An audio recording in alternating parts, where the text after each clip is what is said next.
This is a good one. This is a good one.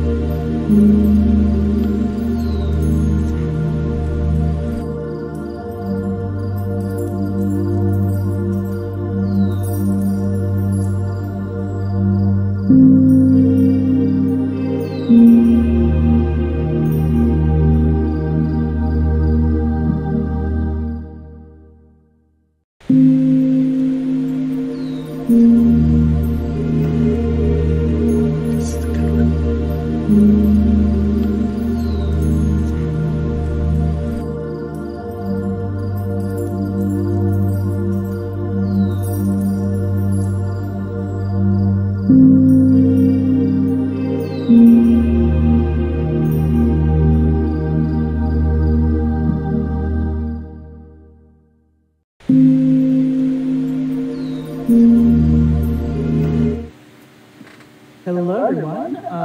My name is John McDonough, aka Panabon, your favorite dual-eyebrowed, genderqueer relocation specialist of Like Clockwork fame. This is the fourth Friday of the month, which means Rem Chat. Unfortunately, the fourth Friday, or fortunately, I should say, the fourth Friday is followed by the Stream-A-Thon this whole upcoming weekend. So where I would normally have a ton of cohorts and other creatives talking about what they love in the worlds they build, I'm on my own tonight, which is great for me and great for you because I'm going to talk about world building kind of as it relates to the different worlds we've got going on in our Stream-A-Thon. Tonight's topic is going to be about medium. And so to give you an idea of what, yes. Also, we have our fabulous tech Max. Thank you for making me sound glorious. So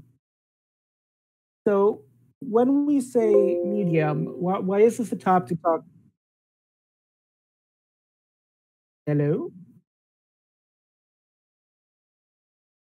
There's a voice in my ear. It's all very exciting.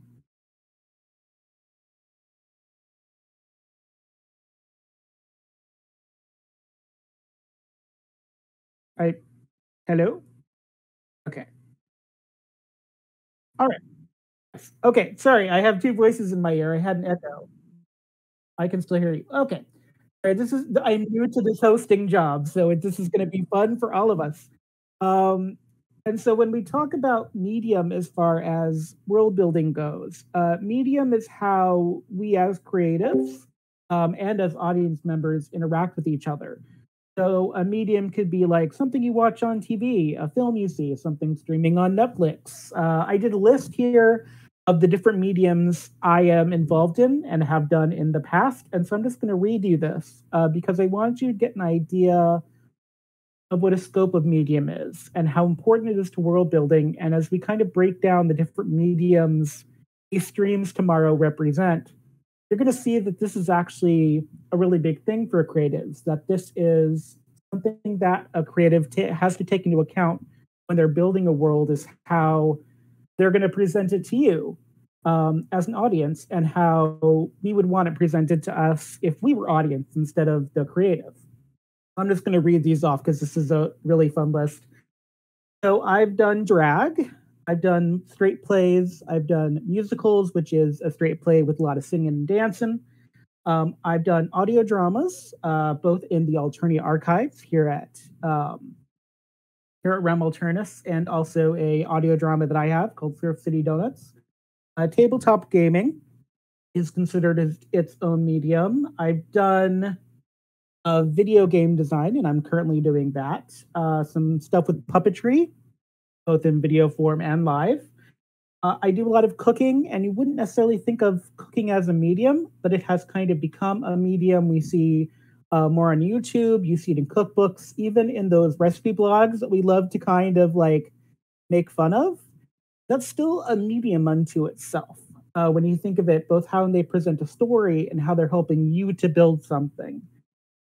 Public speaking, telling a story on a stage with no background, a TED Talk, that's totally a medium. editing itself is also a medium because you're going into a world and you're kind of helping to fix it. You're giving critique. You're working as an audience member in that. GMing, which is a part of tabletop gaming, because you're creating the world for other people to play in. That can be a really fun and scary medium at the same time. And also, you've got more classic mediums like the novel, the short story, and you've got film. And so, when we talk about medium, there's an awareness essentially at the end of the day of how intimate you are with the audience. Thinking of it this way, it's kind of if you're sitting in a play happens with people in the same space as you. They may be on a stage, they may be higher than you, they may be really close to your face if you're like at the Lion King and they're in the like aisles.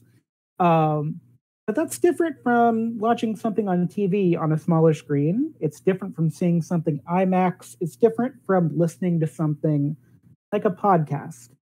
And so when you're building something, when you're creatively building a world for people to enjoy, you want to think how you want them to enjoy it. There's a thoughtfulness to it. The way I build a novel is not the way I necessarily build a tabletop game. It's not the way I would build a Netflix series.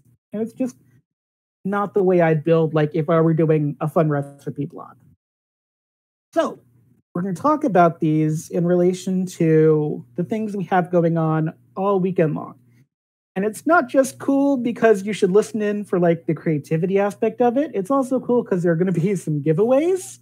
Every different one-shot stream, and even for the 7th Sea second edition 2-episode extravaganza, as I'm calling it, that's going to have its own 2 giveaways for each hour. And so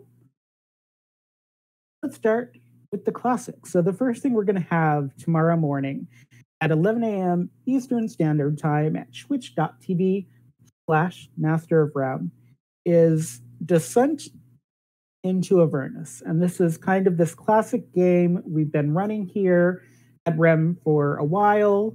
This is one of our episodicals, as we call it. This is something where maybe you've been listening to it for a while.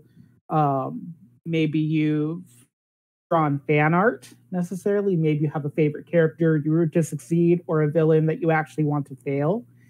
And this is interesting because Dungeons and Dragons is one of those things that it only really had one medium when it began. The medium of Dungeons and Dragons was tabletop. It was intimate. It really was theater in a way. It happened in a very particular space. When people thought of it, they think of it like they saw it on Stranger Things with like a table and 6 chairs in this very like Arthurian legend sort of way.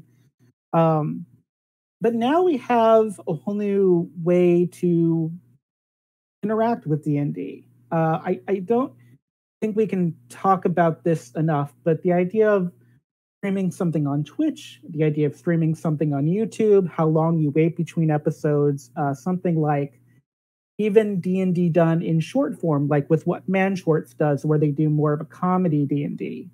This has really changed both how people have seen the medium of D&D, the tabletop game, but it's also changed how we interact with it. Something like Dimension 20, something like Critical Role, it's not something we should take for granted. And as creatives, it's important to kind of think about, long term. If someone gets invested in your character, do you want to build a world more around them? Do you want them to eventually have like this grand die-off? Do you want them, what kind of legacy do you want your character to have? And so the amount of times you see a character, for instance, can influence kind of the world you build and who you build it around. They've been descending into Avernus for a while, and it has a very specific kind of world they built to it, where it's all really about the descent. It's about taking the idea of devil, taking the idea of making a deal, taking the idea of what it means to adventure. Something like an episodical that has happened over time has a bigger time scale to ask the questions of what does it mean to adventure? What does it mean to be a hero? And, the audience has allowed that to happen by tuning in. And so for Medium, you can kind of start asking yourself, not just about how it's going to be viewed, but how long it's going to be viewed. Another great example of this is something like, Grey's Anatomy. Grey's Anatomy has been on for like 20 years on TV, on streaming, commercials. People have binge watched it. And you think about this, there is an amount of time we've spent with a character like Meredith Grey, which really, except for maybe like The Simpsons, we haven't had that longevity of. And so when they started building Meredith Grey, they may not have thought 15 seasons on we were still going to be seeing her, but they've had a chance to really tell so much more of that story in 1 or 2 or 3 locations, which is different from, say, Freddie, I think his name is Freddie Highmore in The Resident, where we've only had like 1 season. And this 1 season of Freddie, they've had to decide how much of that story, how much of him we're going to see of that character. And so when you think about Descent into Avernus, when you think about D&D, when you start seeing it tomorrow, think about it. Is this your first time tuning in? Is this your 10th time tuning in? Is it your 100th? Do you have a character you've rooted for because you've seen them consistently on Saturday mornings because it's like a Saturday morning cartoon kind of thing? And think about the idea of D&D. Think about it as the adventure. And if you were there at the very beginning, how has it changed? How has it grown? How has longevity changed it? And so that's happening at 11 a.m. Eastern Standard Time on twitch.tv/Master of Rem. And so for that medium, that's about tabletop gaming. That's about the story of adventure, the idea of longevity. Okay. And then at 1:30 p.m. Eastern Standard Time, I'm going to be GMing my first game ever live. And I'm very excited about this and also very terrifically nervous to bring you something from Renegade Games. And it's going to be the Power Rangers RPG. Renegade Games was great enough to take this long-standing Japanese turned American, essentially TV show and make a tabletop game from it. And we're going to be playing that. And I'm going to be doing it twice because I'm going to be doing it overnight on Sunday as well, which we'll get to. But something to think about when you think about the Power Rangers RPG is that for a long time, it was an adaptation of something else. So Power Rangers comes from something called Sentai, which is a very well-known kind of Japanese and I think some other Asian countries have a version of this, but it's the idea of transformation. It's the idea of taking robots and putting them together into the Megazord. There are lots of different what are called tropes in these genres, and we're going to talk more about genres as we talk about this.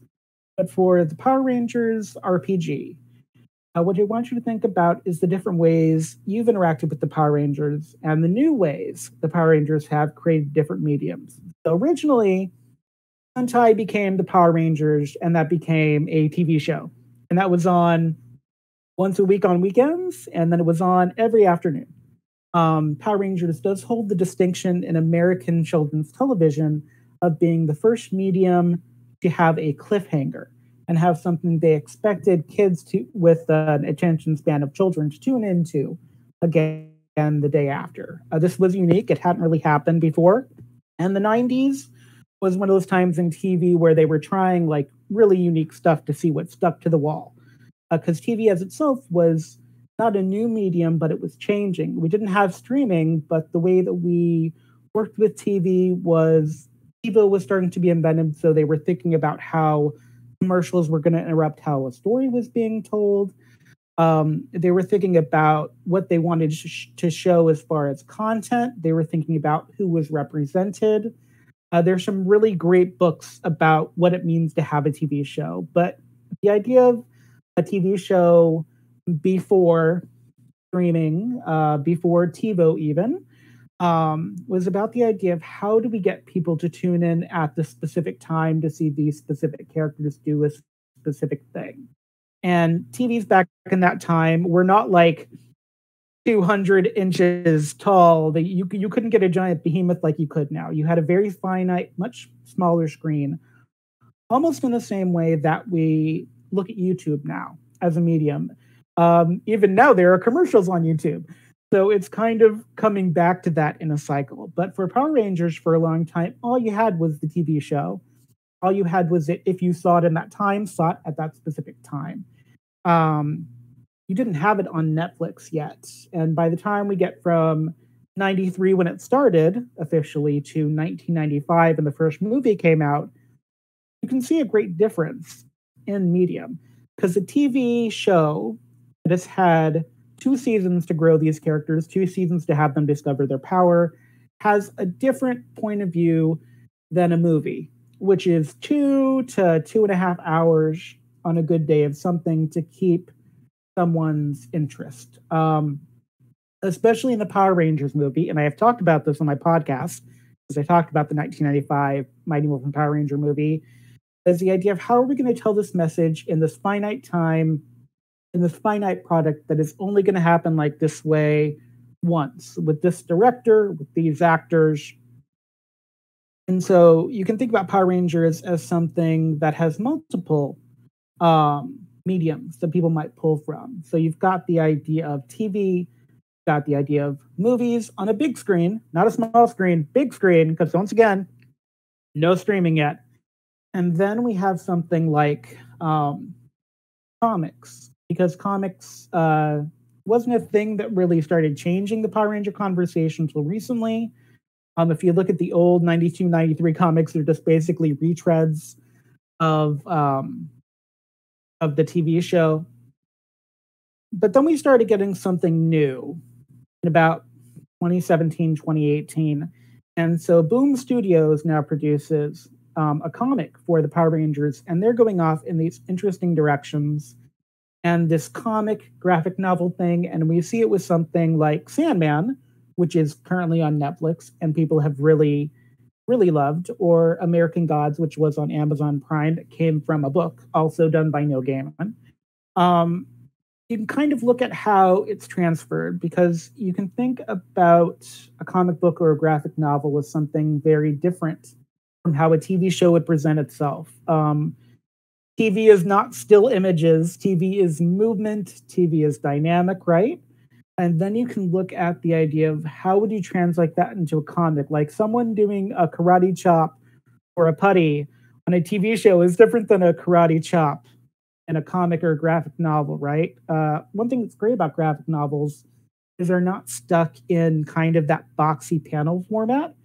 Originally they were, but we saw it really in the 90s where they started to step out of that, and it became like quarter page, third page, half page, and they started to break out of the box grid of like 9 squares a page. But there's still a finite space. The great thing about a comic book is also its drawback is that it can be very art heavy. And that kind of medium is something where you can struggle to find a dynamic energy, but you can also go to more locations. Outer space is easier in a comic book than it is in, say, a film. That's why they have a whole like place dedicated with nothing but computers for like George Lucas for when they were doing the Star Wars prequels.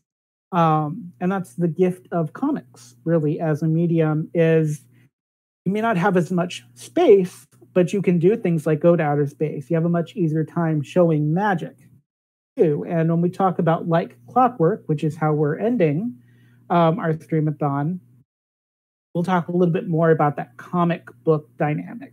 But at 1:30 p.m. Eastern Standard Time at twitch.tv/masterofrem, I am going to be GMing a tabletop game for the Power Rangers RPG.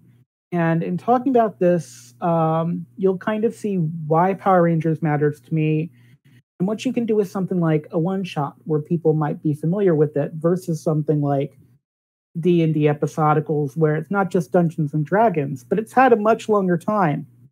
And it's got a much bigger fan base in a way here around.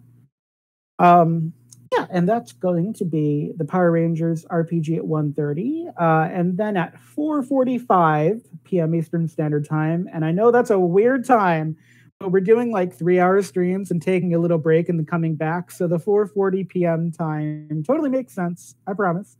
So at 4:45 p.m. Eastern Standard, we're going to have something called the Glitter Hearts RPG. And it has a very fun title, and Janity will be mad at me because I've completely forgotten the actual title of it. Sorry, Janity.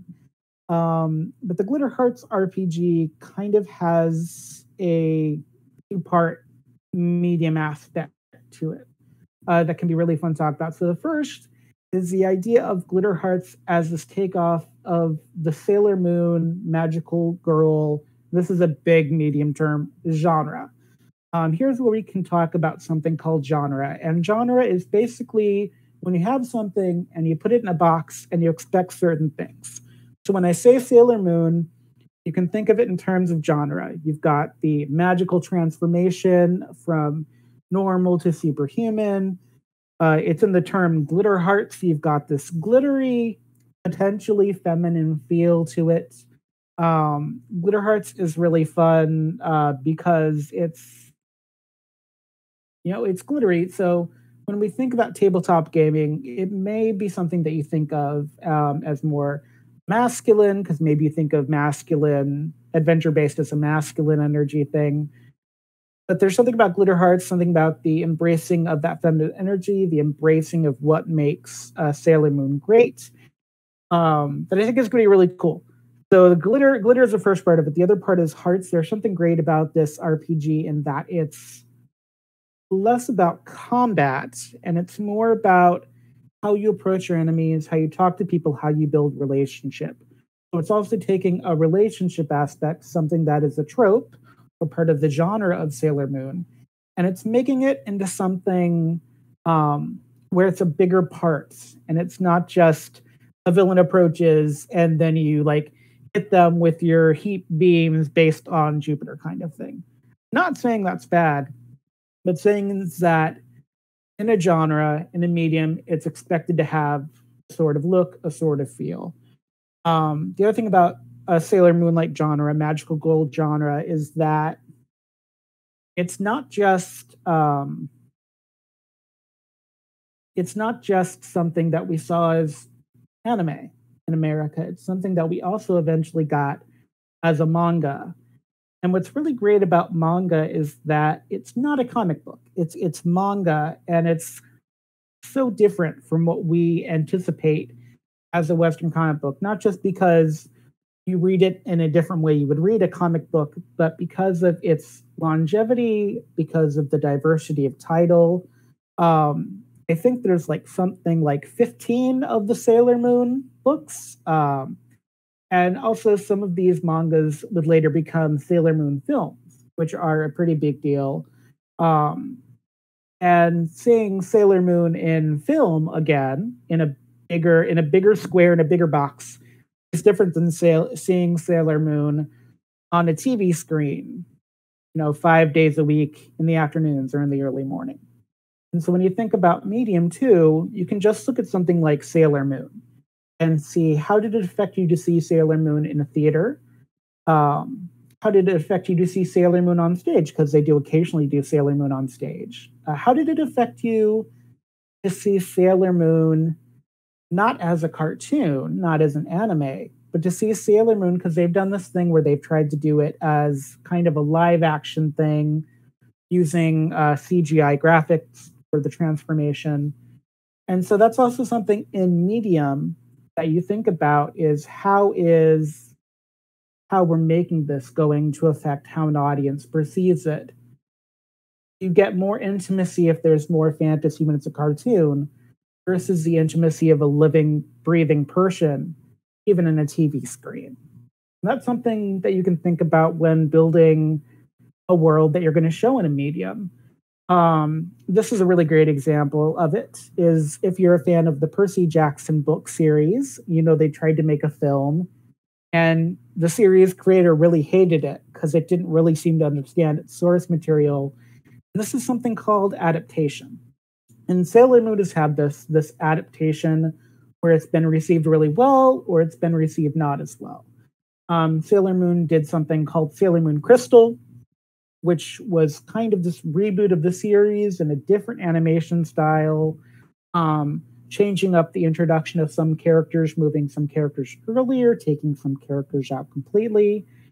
And so when you think about something like Glitter Hearts, when you think about the idea of Sailor Moon, which it has a lot of influence on, you have to think about when creating something in a medium, in a genre, what are the things you absolutely need? And what are the things you absolutely can do without? What can you cut? What can you change? Something like even the film Titanic, where you think about it as something where when it first came out, you could only see it if you had the two VHS tapes, and now you can get it on DVD, you can watch it on streaming, and those different mediums, and the idea of this big, grand blockbuster that you saw in the summer with your family, and the boat is like 500 feet tall and it's right in your face. That's much different than seeing it at home, where you can pause it while people are, drowning in the water, and you can go and pop yourself some more popcorn. It's a very different experience. And Medium is all about that experience.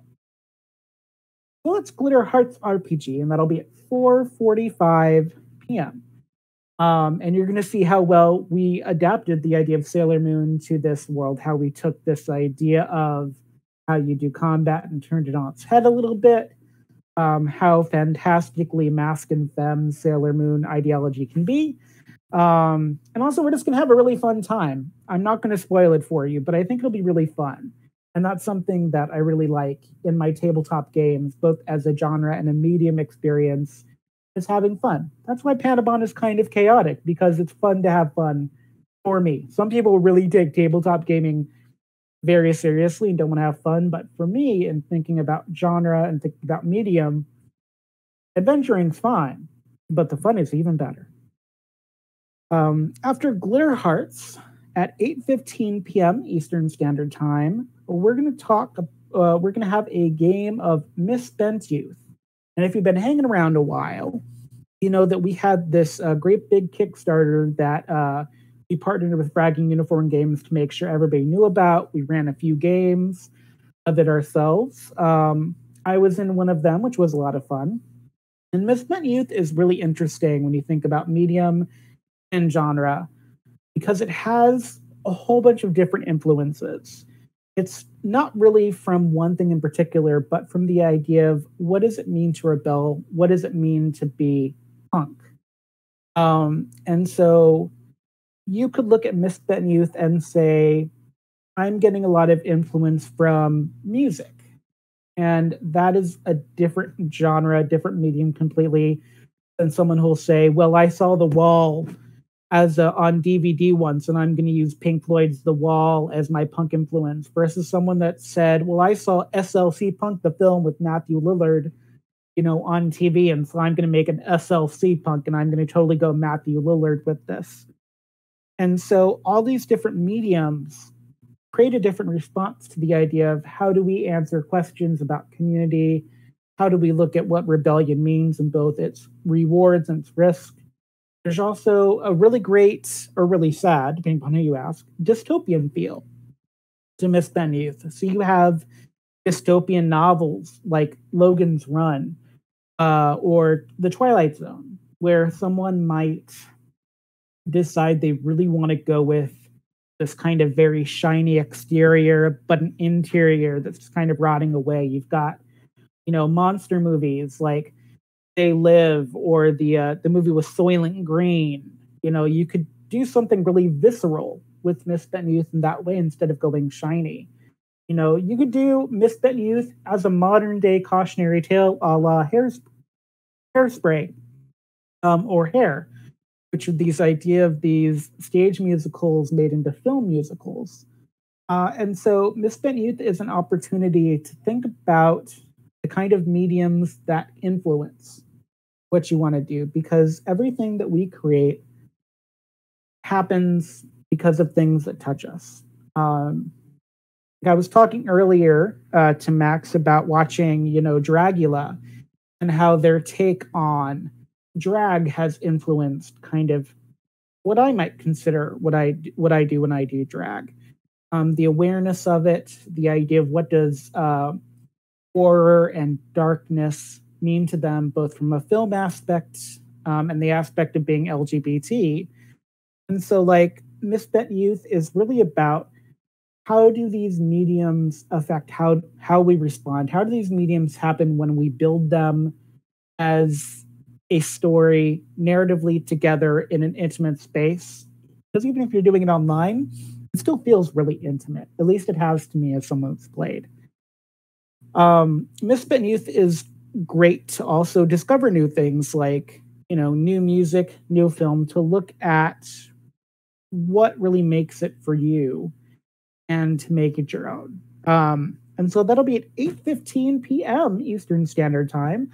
Will be Misspent Youth, a fabulous and frightening game about a not so distant current future that we are on. Something interesting about Misspent Youth 2 is that when I talked with the creator, is that they talked about this as a teaching tool for protest. So when you think about the idea of storytelling, not as theater, but as protest, Misspent Youth is also part of that. Give me a second, I'm going to sneeze.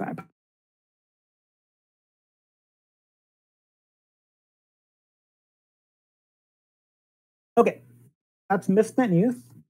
And this is all happening on Saturday, by the way. Like, we're not kidding when we say this is a Stream-A-Thon. It's going, even with breaks in between, one right after the other. So this is a whole weekend of content that you can listen into, and you should listen in as much as you can, because every single stream is going to have a different giveaway, and in one of them is going to be a giveaway of a baked good I'm going to make. And anyone that was around for the first Like Clockwork Kickstarter is still talking about the lemon bars that I sent the winner that one time. So you may want to stay tuned just to see which one I'm doing, the one I'm making. Just tune in all weekend.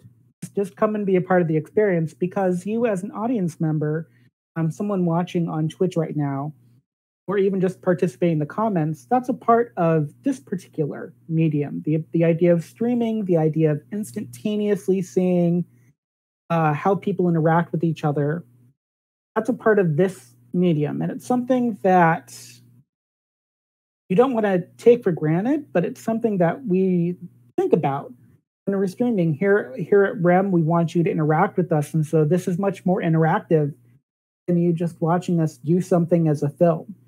Not bad, but it's a different medium completely, really, in a way. A YouTube with the comment section that is static and happens after the fact is very different than the medium of Twitch, which is super cool in my mind.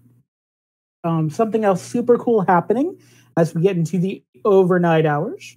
At 11:30 p.m. Eastern Standard Time is something called Blades in the Dark.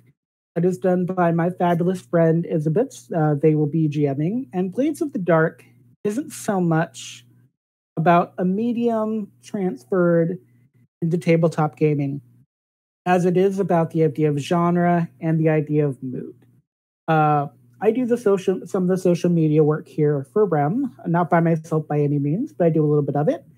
And so when I asked about Blades in the Dark, I got these descriptive terms, and they made me think of something like Assassin's Creed, the video game. It made me think about steampunk. It made me think about, the shadows of film noir. It made me think about V for Vendetta, both the movie and the graphic novel. It's this idea really of emotion. It's the idea of mood. It's the idea of shadow. And Blades in the Dark sounds exciting. It's all exciting, but Blades in the Dark specifically wants you to have an emotional response. It's part of the genre. Like when you watch V for Vendetta, the film, and even the graphic novel, when you watch something like Watchmen, both the film and the graphic novel, it's about giving you a philosophical question. It's about how it affects your heart. It's about what it doesn't affect.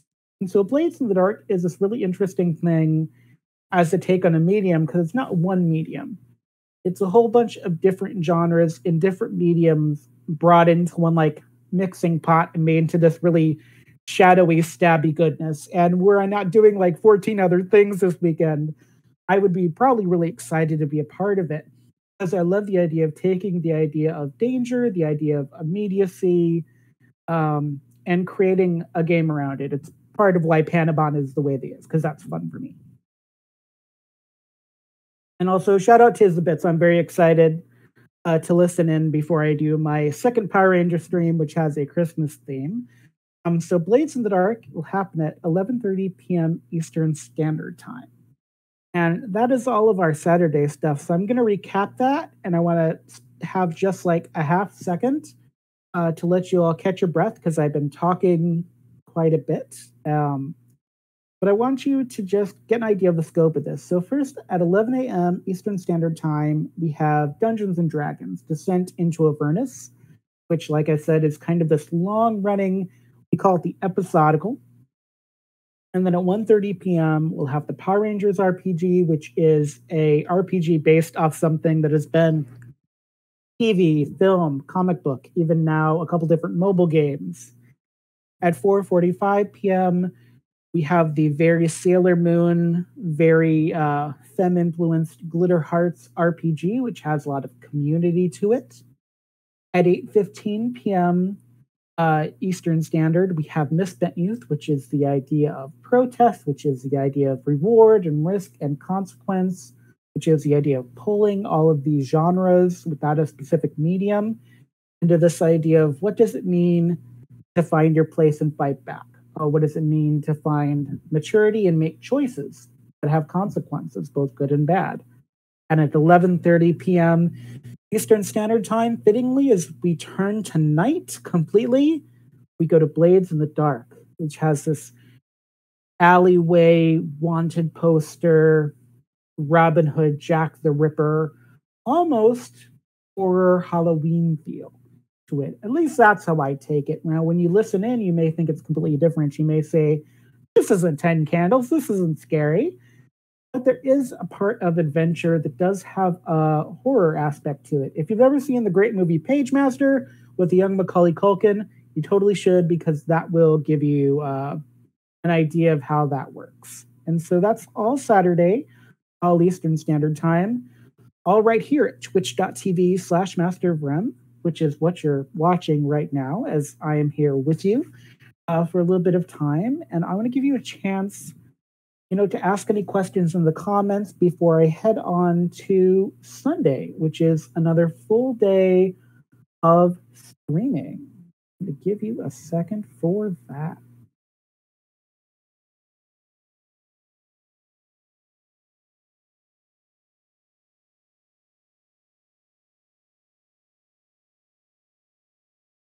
All right. Also, I can't see the chat on Twitch because Twitch was being naughty on my phone. So I'm kind of depending that if anyone has any questions, my fabulous text will let me know what's going on. Also, if you don't have questions, that's fine too. Don't feel pressured, but I do want this to be kind of a conversation because Medium is a pretty big topic. It's a lot to think about. But if you're building a world and you want other people to see it, you want to think about how you're going to present it. There's a really great, and this was done for me when I was taking playwriting classes, a really great free online PDF by Eleanor Fuchs. I'm probably butchering that last name. And it's about the idea of building a world, but then how do we present that world?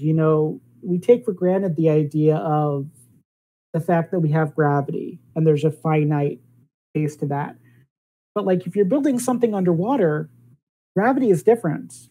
If you watch Disney's The Little Mermaid cartoon, the water doesn't affect your hair, and people have a critique of that, but it's also part of the genre of fantasy, And so like if you watch Splash with Daryl Hannah, her hair is more affected by the water because it's a different genre and a different reaction to the water. Not to muddy the waters, as it were, but it's also something to think about is the idea inside of the medium, the kind of genre you're doing. If you're doing something that is live action versus a cartoon, if you're writing a script for something and you want it to be more CGI'd, which is a form of animation, you're going to have a different response to things. If the idea is you want like a Marvel movie or a Star Wars versus an Avatar, which is kind of a different sort of fantasy, versus something like The Brave Little Toaster, which is a very 2D animation heavy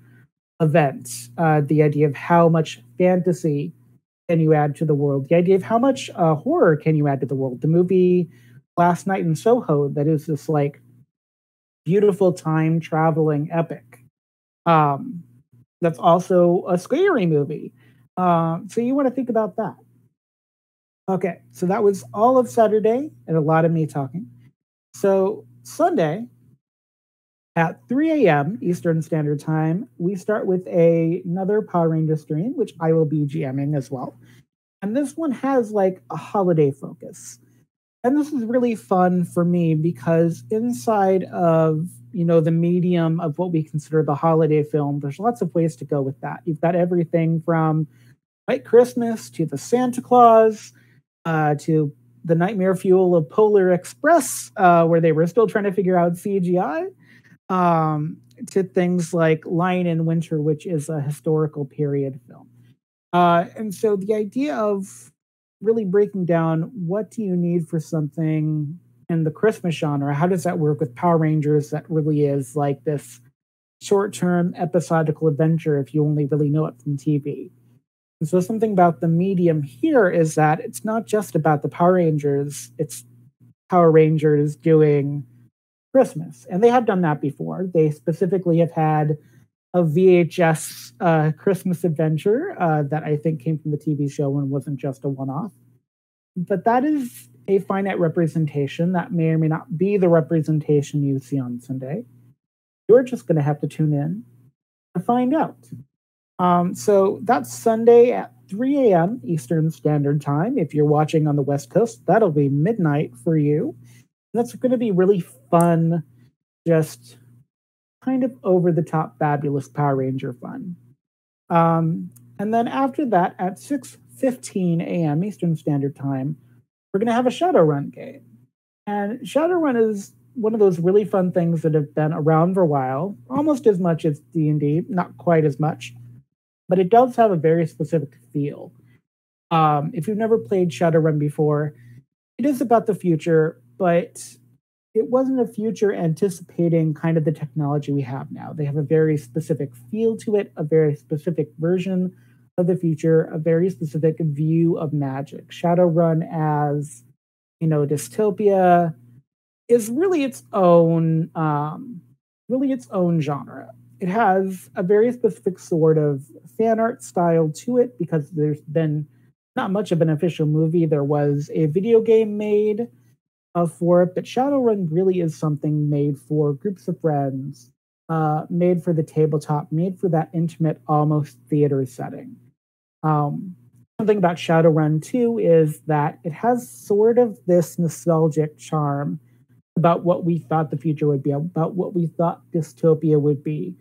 And it runs with that. And 5th edition is very proud of that legacy in a lot of ways. And so Shadowrun 5th edition, I think it'll be a very special time to wake up to and be part of, not just because you want to win the prize, so that's always good, but also the idea of, what does it mean to Shadowrun? What does it mean in a future? What does it mean to ask questions of what happens when we know corporations are bad actors? What happens in a world where orcs and dragons and technomancers are like this commonplace thing? Inside of the medium, it takes a very special approach to genre. And so when you think about it, medium and then genres, the box that medium goes into, and then Shadowrun is the box inside the genre, inside the medium. So we're just getting boxes and boxes and boxes. A really great, fun, satirical version of Shadowrun. If you like the show Futurama, Futurama is how I think of if Shadowrun was more comedic. And Futurama is interesting as its own conversation piece, which may be something we talk about in the future if we ever do a sci-fi world building day. Things like Shadowrun, Futurama, Event Horizon, Galaxy Quest. Those are kind of specific parts of what does science fiction do? What do we make out of it? Why is it different from the medium of science fiction in books? Those are all very good questions about medium, is how do different mediums react to how we use them, react to the different genres? Because a book about science fiction, a Shadowrun novel, a Shadowrun audio drama based on a novel, is going to have a different feel for you. It's going to give you a different sort of reaction based upon the voice, based upon your reading speed, based upon how much you have to put the book down and make ramen for your cat, in my case. And it's really interesting to look at Shadowrun because of how it takes both the expected and unexpected of the genre and makes it so personable. And I'm excited to tune in if I don't need a nap after my Power Ranger stream. But that's 6:15 a.m. Eastern Standard Time for Shadowrun 5th Edition. And then at 9:45 a.m. Eastern Standard Time, we're going to have Thirsty Sword Lesbians, which is maybe my favorite title to say out of all the things that we have going on this weekend. And Thirsty Sword Lesbians is a really great look at genre and medium done in a way that is honoring how genres change. Because you don't just have adaptations when you think about making something, you also have how you want to express yourself within the medium and within the genre. And Thirsty Sword Lesbians takes the idea of this kind of medieval fantasy, which is usually very, masculine, Lord of the Rings, female identified people not as the main characters they should be at all times. It takes the idea of sexual orientation and gender expression. And it says, this is, about sword and sorcery, which is a very classic, very male, very British English genre. And it's going to be fun, and it might still be violent, and it's going to have this female-centric, female-identified, female-presenting focus.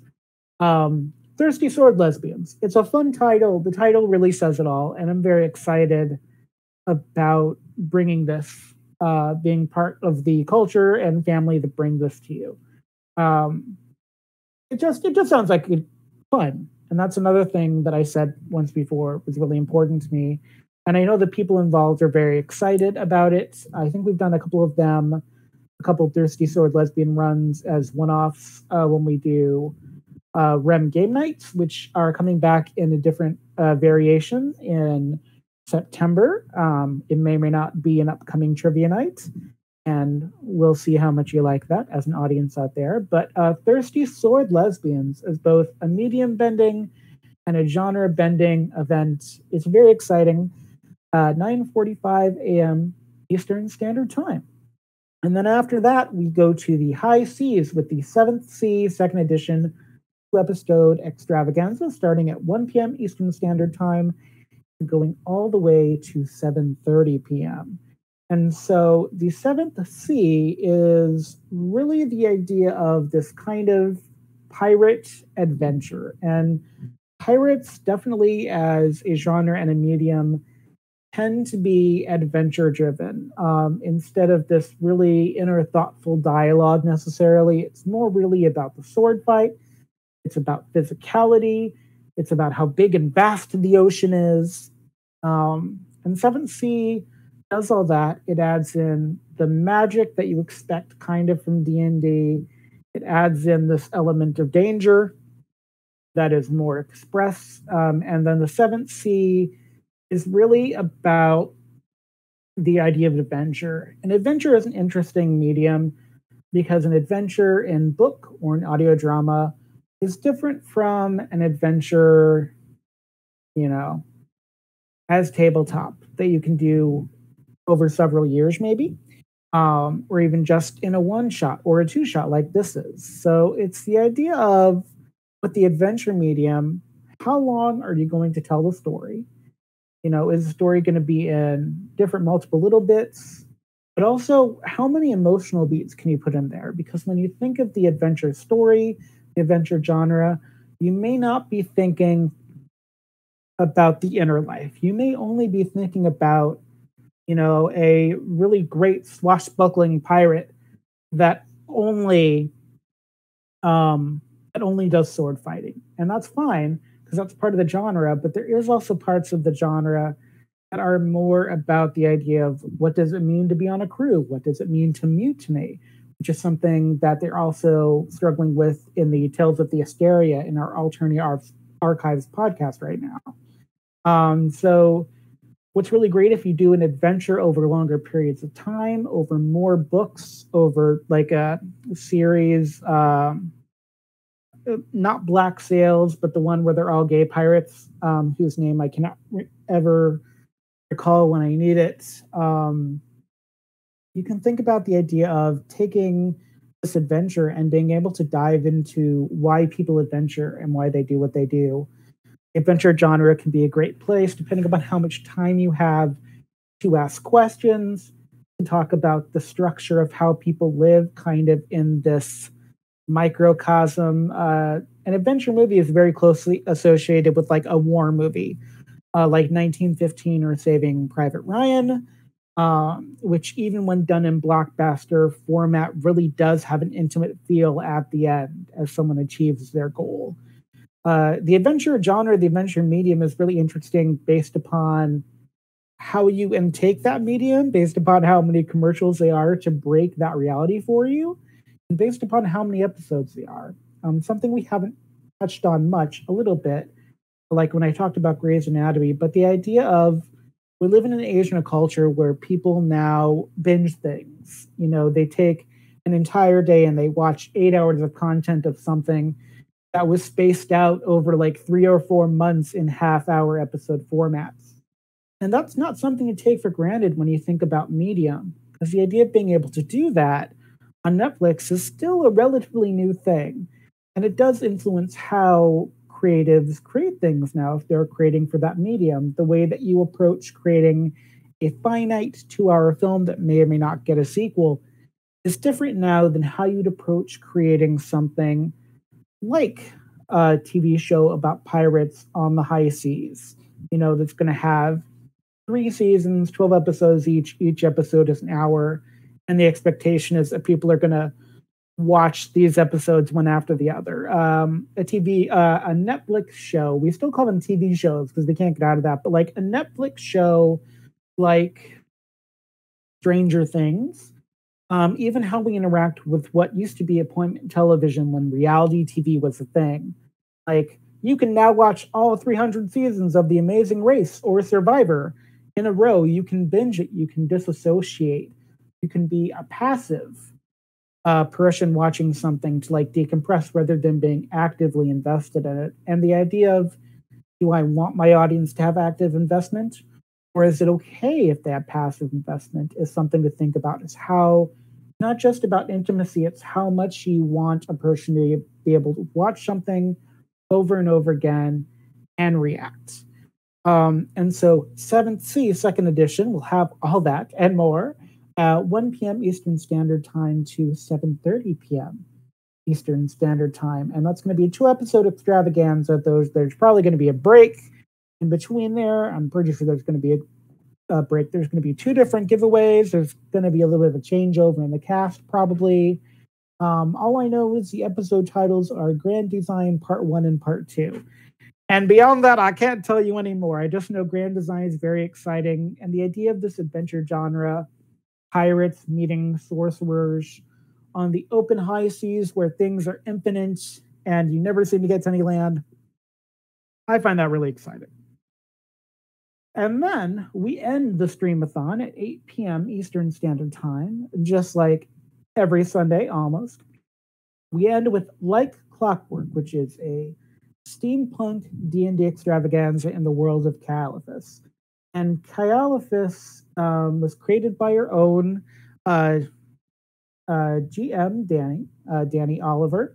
And we talked about this as a Kickstarter, but looking at this as medium, it's very interesting because it's the idea of amusement, it's the idea of steampunk, it's the idea of adventure, it's the idea of magic, it's the idea of rural, it's the idea of urban. Like Clockwork, Caiaphas, Cuddlesworth Clockwork Circus, I can say it all in one word without getting jumbled, is really a meeting of different mediums and genres in one package. And the fact of the matter is we have 2 dual versions of this happening at once. You have the Cuddlesworth Clockwork Circus graphic novel, which has a finite feel, which has that classic comic book graphic novel sort of jumping out of the page feel to it, a different use of magic. And then we've got the idea of like clockwork, the TTRPG tabletop storytelling stream, the ongoing thing, the thing that we as actors acting in it, as characters, influence how the world is built. We talked a little bit about the idea that Open Air Graveyards was created by, Alex, who plays Peruni, who plays this Dragonborn character. And we can't take for granted all the parts of that. The fact that Danny allowed us to build something like Open Air Graveyards even on a whim. The fact that dragons here are not unintelligent, fire-breathing monsters, and that's all they do. Perunia has this really great personality, very eloquent, has made choices about intellect and power and might. And it's really cool to be a part of, and it's not something that we should gloss over. I think it's something with a lot of potential, and I think there's a lot of places to go, almost too many places some of the time. It's a very exciting thing to be a part of because it's kind of this dual medium thing happening at the same time.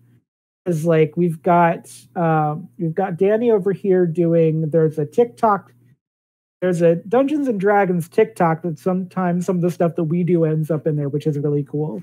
So that's another medium on top of the medium, is the taking of very small clips and very little witty things that we've said and done out of context and putting them into TikTok.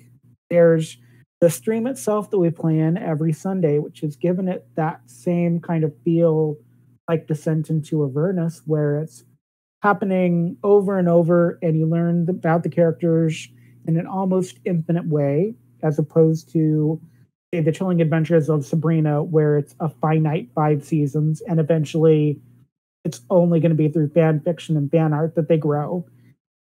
And then you've got like the world of Caiaphas underneath all of us that we're helping to create, and we're like giving Danny, some ideas of what we want to do, but it's not this very much this cooperative storytelling, narrative storytelling, almost board game, almost living Lord of the Rings feel to it. It is what is known as an epic, essentially.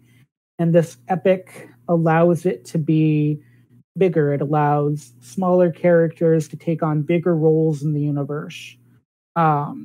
And so when you think about what you're building something in a medium, you can think about the idea of what does it mean to do an epic. You can think about even the Lord of the Rings film versus something like the Hobbit film, where the Lord of the Rings film comes out of Lord of the Rings, the 3 books. The Hobbit films come out of a much smaller Hobbit book that had a very different purpose, which is why those films look a little different, feel a little different, sound a little different. They aren't as true to the source material.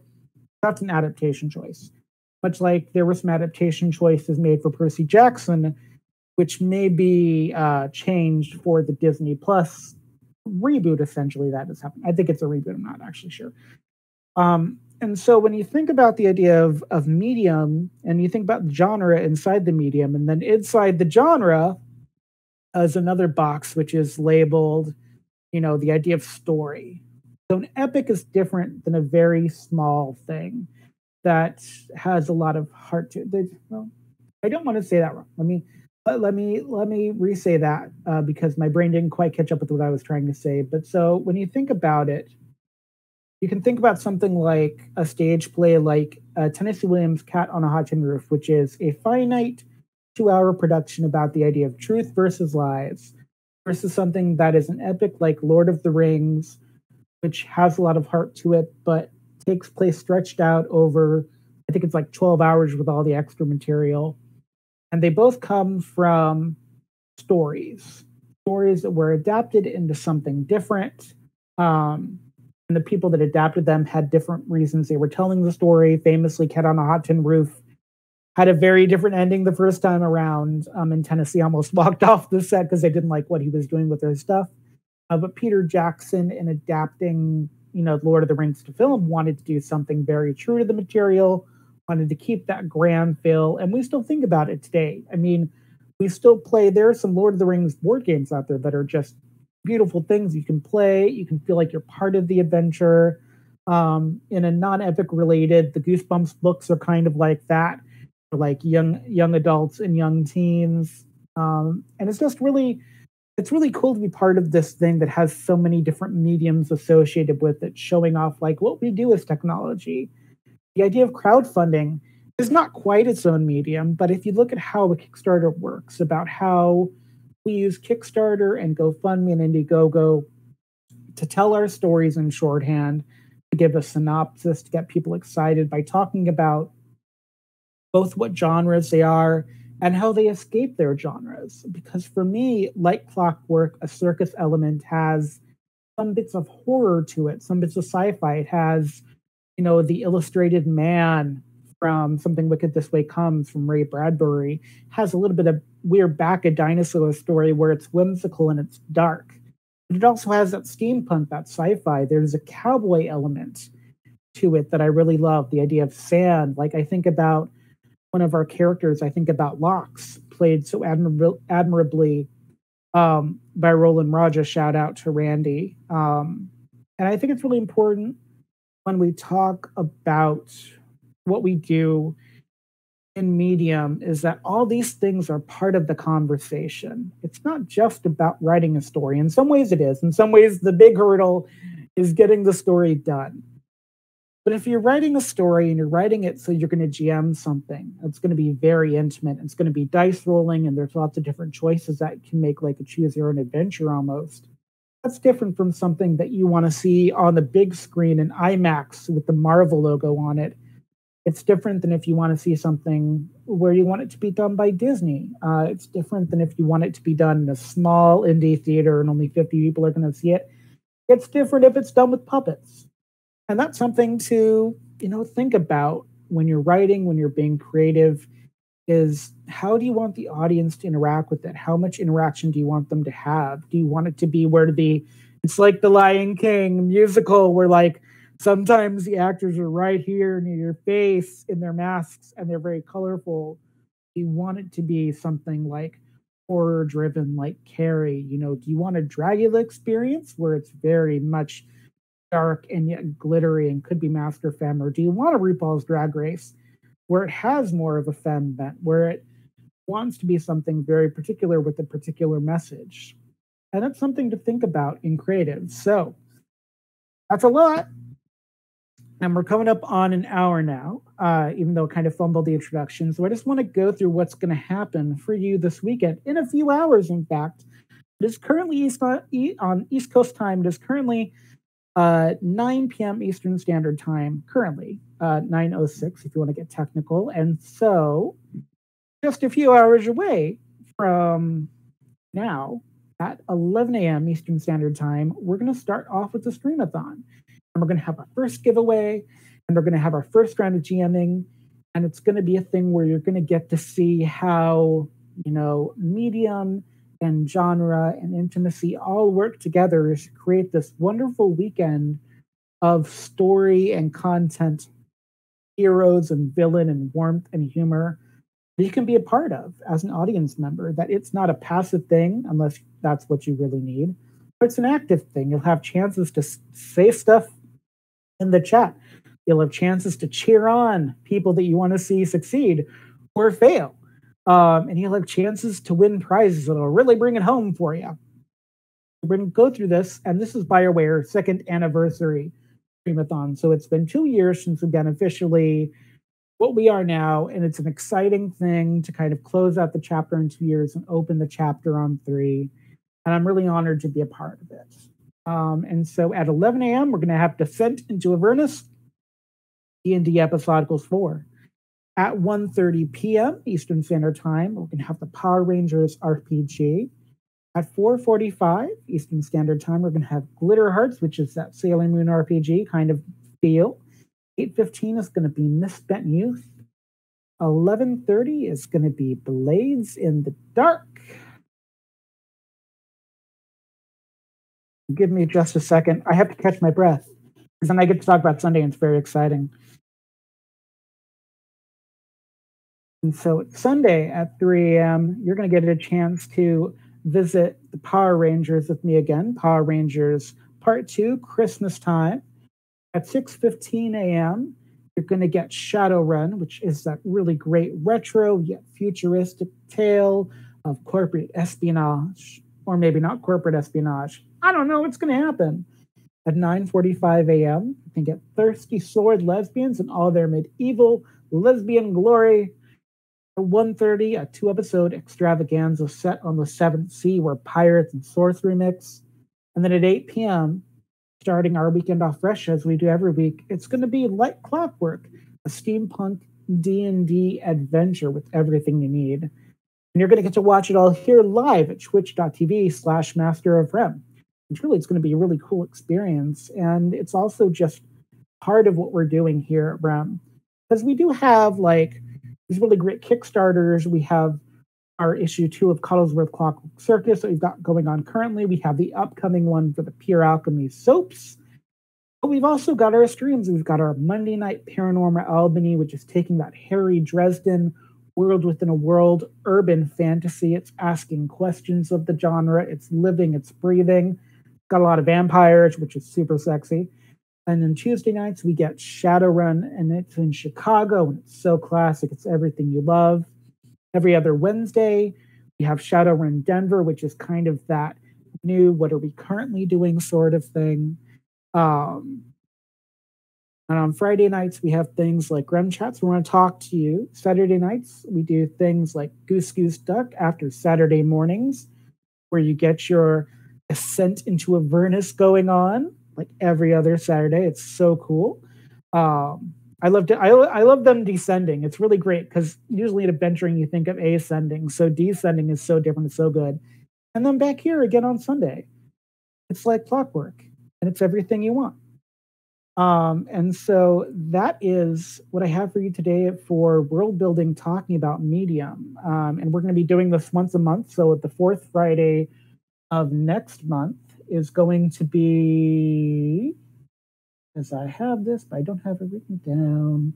It's going to be the 23rd, and we're going to talk about influence next month. So we're going to go from talking about the medium to talking about what influences you to make in that medium. So I'm going to talk about Little Shop of Horrors, which is one of my favorite movie musicals, one of my favorite horror monsters. I'm going to get to talk about how we have a dialogue about, for me especially, queer experience and how's that different from writing something that's straight, more straight perceiving. And it's going to be a really exciting dialogue next month, so I hope you'll tune in, and we'll have all our regular people back, but we have a whole bunch of people prepping, including I should probably be finishing my prep for the Stream-A-Thon, which is coming tomorrow in just a few hours. So I hope to see you again, and I hope to see you there.